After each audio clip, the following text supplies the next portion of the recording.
कहानी बेटी बचाओ। बलबीर नगर में हरपाल सिंह अपनी रिटायरमेंट की जिंदगी गुजार रहे थे। उनके परिवार में उनकी पत्नी गीता, बेटा दीपक और बहू मीनू रहते थे।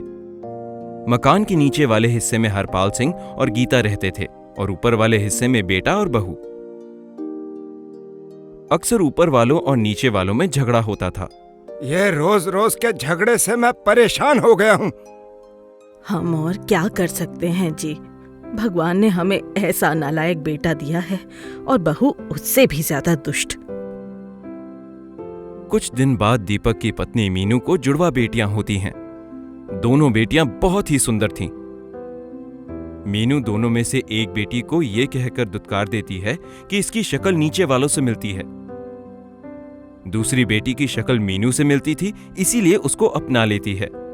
जिस बेटी को मीनू दुत्कार देती है उसको गीता अपने पास रख लेती है। उसका नाम देविका रखा जाता है। दादी गीता देविका को अपने सीने से लगाकर रखती है। उधर दूसरी बेटी का नाम वेदिका रखा जाता है, जो मां मीनू के पास है। मीनू, मीनू बेटी, एक बात सुन ले। हाँ बोलो जल्दी, क्या बोलना है? मेरे पास टाइम नहीं है। मीनू बेटा, देविका को दूध पिला दे। मैं तुम्हारे आगे हाथ जोड़ती हूँ। वो भी तुम्हारी बेटी है, फिर उसके साथ ये भेदभाव क्यों? मैं नहीं पिलाऊंगी कोई दूध वूध। मेरी एक ही बेटी है और वो मेरे पास है। हरपाल सिंह सारी बात चारपाई पर बैठकर सुन रहे हैं और ऊपर देखते हुए मीनू से कहते हैं, बहू, ऐसा नहीं बोलते हैं। तुम तो चुप बैठो और आज के बाद मुझे बोलना भी मत कुछ। ऐसा कहकर मीनू कमरे में चली जाती है। देविका भूख से दादी के गोद में रोती जा रही है। दादी उसे लेकर दादाजी के पास बैठ जाती है। सुनो गीता, महाभारत में सुना था, जब कुंती कर्ण को नदी में बहा देती है तब एक आदमी नदी से उस बच्चे को निकालकर अपने घर ले जाता है। उसकी पत्नी राधा को कोई संतान नहीं थी, लेकिन उसने कर्ण को अपने सीने से लगाकर रखा। कुदरत बहुत बड़ी चीज है। मारने वाले से बचाने वाला हमेशा बड़ा होता है। आपकी बात तो सही है। हमारी देविका के लिए भी भगवान ने कुछ सोचा ही होगा। शाम को दीपक कुछ सामान लेकर घर पर आता है और सीधा ऊपर की तरफ जाने लगता है। उसके पिता आवाज लगाते हैं, दीपक बेटा, इधर आओ, तुमसे मुझे कुछ बात करनी है। तभी ऊपर से मीनू जोर से बोलती है, मुझे मालूम है क्या बात करनी होगी। मेरी चुगली करनी होगी बस। हाँ बोलो, क्या बात है? मेरे पास इतना टाइम नहीं है। बेटा, देविका को थोड़ा प्यार कर लिया करो।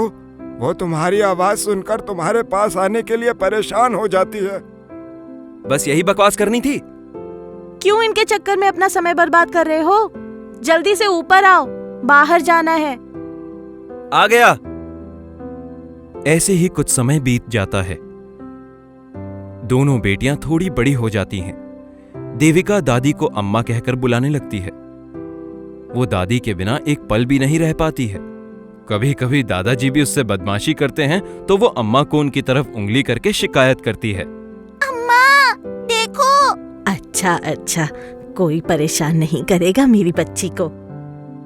एक दिन दीपक और मीनू बात करते हैं। सुनो, अब मैं ज्यादा दिन इस घर में नहीं रह सकती। या तो मेरा कोई इंतजाम करो या फिर नीचे वालों का। और अगर ज्यादा दिन लगाए तो मैं पंखे से लटक जाऊंगी। फिर तुम रहना अकेले इन बुड्ढों के साथ। मैं क्या करूं? नीचे वालों की सुनो तो दिमाग खराब होता है और तुम्हारी सुनो तो भड़कने लगती हो। मैं तो ना इधर का हूं और ना ही उधर का।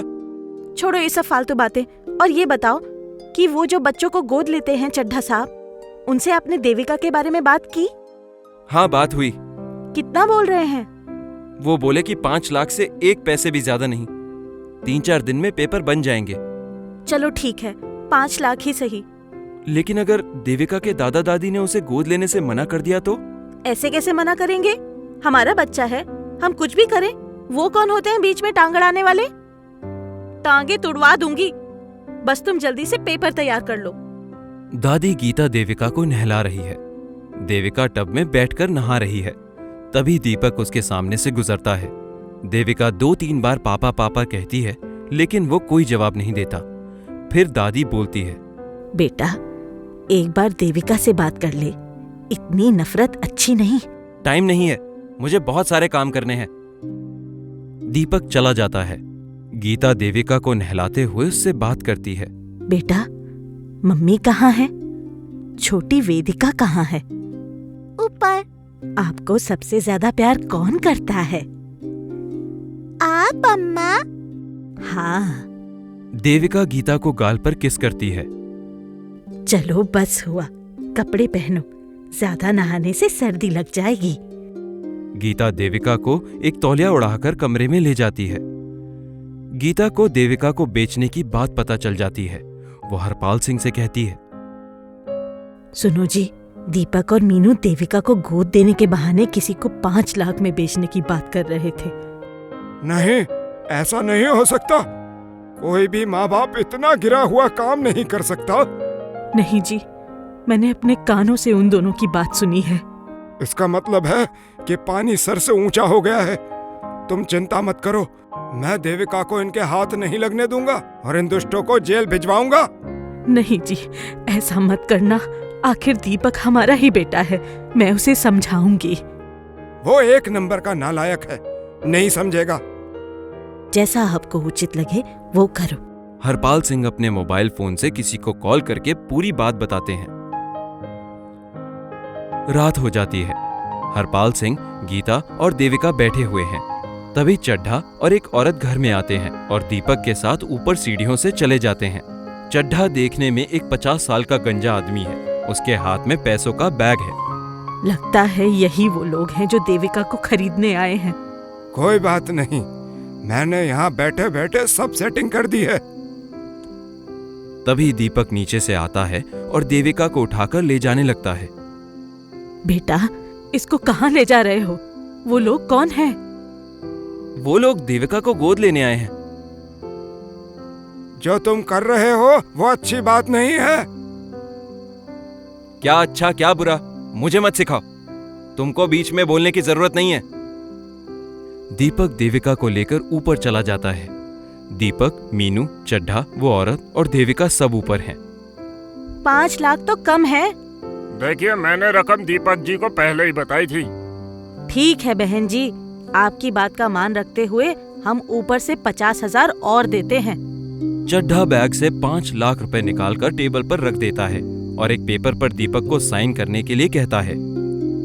ये लो पेमेंट, पूरे 5.5 लाख, और ये बच्ची हमारी हो गई।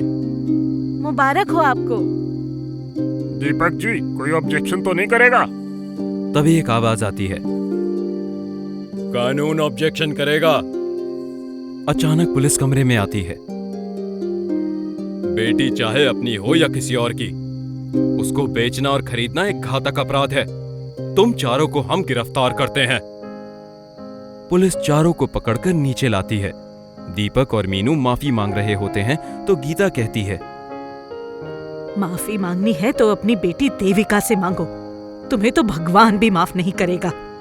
मुझे माफ कर दो बेटा। नहीं, तुम गंदी मम्मी हो। ले जाइए इनको इंस्पेक्टर साहब, ये समाज के दुश्मन हैं।